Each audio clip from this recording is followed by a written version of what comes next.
हिंदी है तो है हम, हिंदी है तो है हम, बिन हिंदी हम क्या है, बिन हिंदी हम क्या है।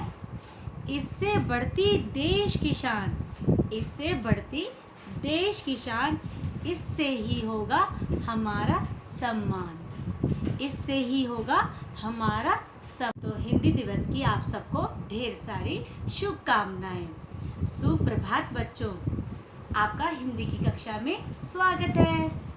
अब आप मुझे ये बतलाइए कि हमने अब तक कहाँ से लेकर कहाँ तक व्यंजन किए हैं, कौन बताएगा?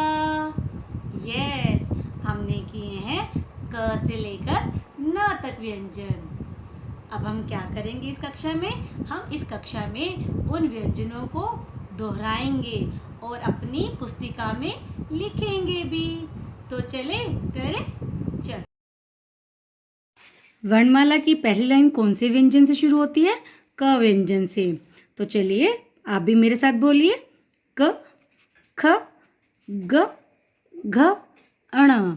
एक बार और अभ्यास करते हैं, क, ख, ग, घ, अण। माला की दूसरी लाइन कौन से वर्ग से शुरू होती है? च वर्ग से। तो हम च वर्ग के व्यंजन पढ़ेंगे। च, छ, ज, झ, निय। एक बार और अभ्यास करते हैं, आप भी बोलिए, च, छ, ज, झ, निय।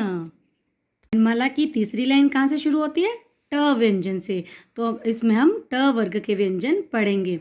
आप भी बोलिए, ट, ठ, ड, ढ, अण।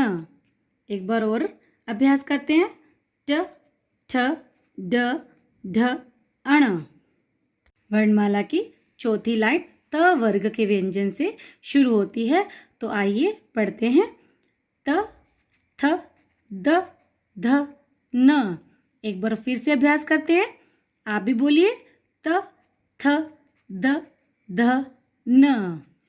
मेरे प्यारे बच्चों, व्यंजन लिखते समय आपने इस बात का अवश्य ध्यान रखना है कि आप जब भी व्यंजन लिखें तो एक व्यंजन से दूसरे व्यंजन तक का गैप जो है बराबर होना चाहिए, कोई कम या ज़्यादा नहीं होना चाहिए।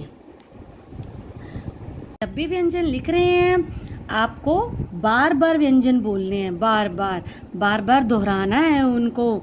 रिटन प्रैक्टिस भी करनी है और ओरल प्रैक्टिस भी करनी है, जिससे आपको ये व्यंजन अच्छी तरह से याद हो जाएं। धन्यवाद, आपका दिन शुभ हो।